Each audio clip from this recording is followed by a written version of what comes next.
As parents, one of our main objectives is to raise children that are mature, independent, and responsible. Every parent wants to achieve this goal. We all want to grow old while seeing our children become responsible adults, people who take accountability for themselves and their own actions, people who can internally motivate themselves. We want them to be good decision makers, to know how to build good relationships, to be able to deal with the ups and downs of life. So how do we get them there? For a lot of parents, their overwhelming love for their kids leads them to commandeer most of their kids' lives. They think that their kid can only be successful if they're there protecting them at every turn of life.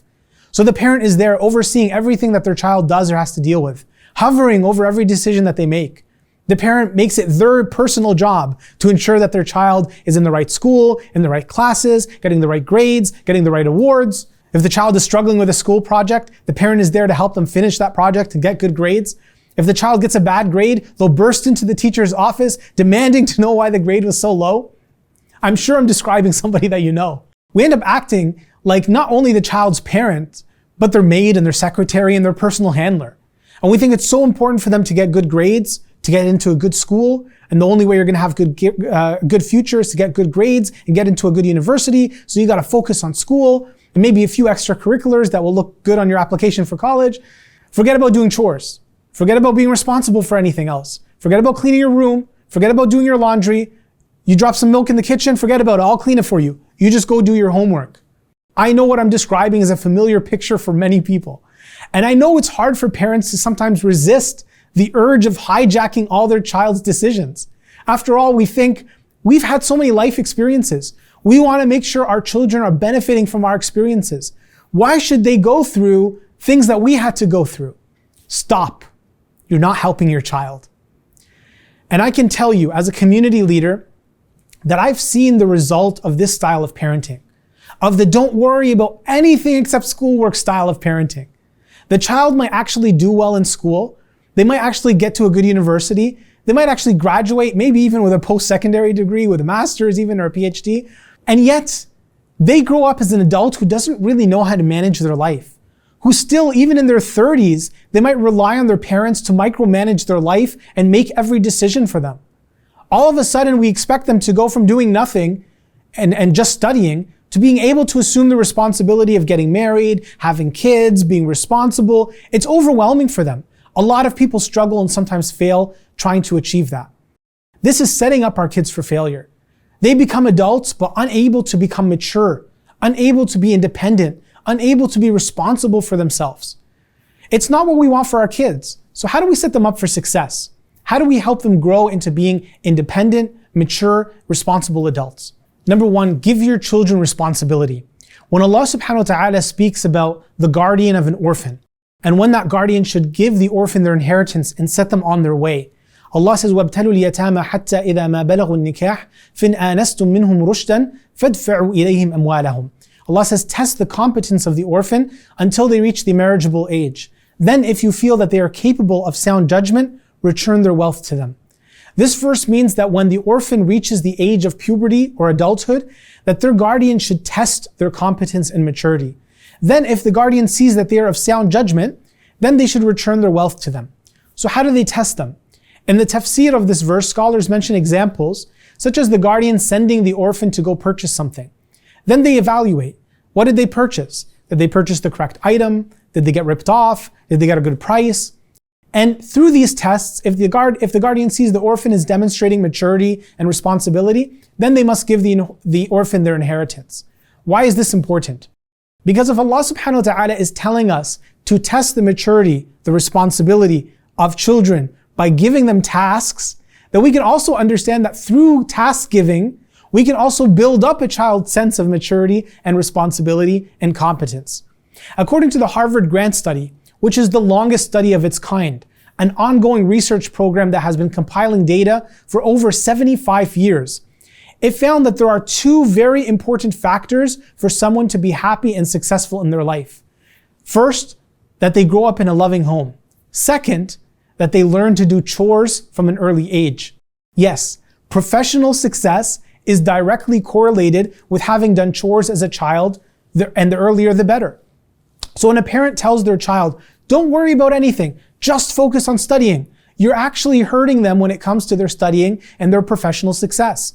And this is something I've noticed anecdotally in my own community. A lot of families didn't think it was important for their daughters to be academically driven. So they expected that their daughters would do chores and cooking and cleaning, and yeah, they would also go to school. And their sons, meanwhile with their sons, they thought it was very important for them to be academically driven. So they raised them with the idea of you focus only on school. Don't focus on anything else. You don't have to cook and clean or anything else. They don't have expectations for their chores and other tasks around the house. And again, this is anecdotal, but I did witness that on average, the daughters in our community did well academically and professionally and personally. They became adults and they had, healthy homes, got married, had children, and many of the sons suffered in many of these ways. And this experience is seen in the raw data. The best way to prepare your kids for life, for them to be successful academically and professionally, is for them to do certain tasks and chores from a young age. It teaches them responsibility. It teaches them the value of hard work. It gifts them with a sense of accomplishment when they complete their tasks. Number 2, the second important tool in helping our children become independent, mature, and responsible is that as parents, we need to make it a practice to consult our children and to allow them to make their own decisions. Often as parents, we make every decision for our child. We want our child to benefit from our experience. But in reality, our religion teaches us to seek the consultation of others, including children.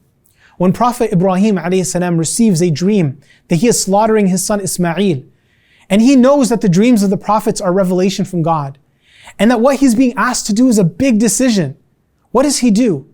He seeks the advice of his son, even though Ismail is only 12 or 13 years old at the time. فَلَمَّا بَلَغَ مَعَهُ السَّعْيُ قَالَ يَا بُنَيَّ إِنِّي أَرَى فِي الْمَنَامِ أَنِّي أَذْبَحُكَ فَانْظُرْ مَاذَا تَرَى. Allah says that when the boy reached the age to work with, Ibrahim said to him, "Oh my son, I see in a dream that I am sacrificing you. What do you think?" He asks his son, "What do you think? What do you think about this dream? What do you think it means? What do you think I should do?" These are deeply important questions, a literal question of life and death. And Prophet Ibrahim seeks his son's advice for it. He consults him about his opinion. No doubt Prophet Ibrahim must have already been consulting his son on other issues throughout his childhood. And through this, Prophet Ismail gains knowledge and insight and decision-making capability. This is why his response, even as a young man, 12 or 13 years old, is one that is incredibly mature and wise. He says, قَالَ يَا أَبِتِ افْعَلْ مَا تُؤْمَرْ سَتَجِدُنِي إِنْ شَاءَ اللَّهُ مِنَ الصَّابِرِينَ. He says, "Oh my dear father, do as you have been commanded, and you will find me, God willing, to be of those who are steadfast." His answer, subhanAllah, is so mature. Not only does he advise his father to follow the commandment of God, but he doesn't even say, "For sure I'll be able to do this." He says, "Insha'Allah, I will be steadfast," knowing that when the moment comes, it will be very difficult to sacrifice his life. This process of consulting our children is one that our Prophet Muhammad ﷺ would also do. Even when there were serious issues, for instance, when claims were made about the family of our Prophet ﷺ, the Prophet sat down and consulted Ali ibn Abi Talib and Usama ibn Zayd radiallahu ta'ala anhuma. And he asked their opinion about what he should do. And at this time, Usama ibn Zayd was only 12 years old. But he's growing up in the house of the Prophet, and here's the Prophet ﷺ asking his advice about a deeply personal and critically important issue. When it comes to important issues that come up in our lives, should I take this job or not? Should I move from one city or another or not? One house or another or not? Should I invest in this project or not? Do we consult our children? Do we ask their opinion? We should. It gives them a window into our decision-making process, and it better prepares them for when they have to make decisions themselves. What we don't want is to not consult them and also to make every decision in their life. Then all of a sudden they become adults, and yet they don't know how to make good decisions because they never had the opportunity to do so or the training to do so. They've never learned from a failed decision. They've never learned how to think through decisions. We didn't prepare them for it. Instead, look at our Prophet ﷺ in a gathering with some elders and tribal leaders, and a cup of drink is being passed around. As is the custom, you drink and you pass the cup to the one next to you. Yet the Prophet ﷺ is sitting next to a young boy, and there are elders in the gathering. The Prophet doesn't, as many adults would do, skip the boy and give the cup to the adults and the elders. Instead, he doesn't pretend like the child doesn't exist and make a decision on his behalf. Rather, the Prophet ﷺ asks the boy, "Do you give me permission to give this to the elders?" He asks him and allows him to decide for himself. giving our children the opportunity to make their own decisions, to consult them on decisions that we make. These are powerful opportunities to allow our children to grow into responsible, mature adults. We ask Allah subhanahu wa ta'ala to aid us in raising our kids to be responsible, mature, and strong adults. Ameen.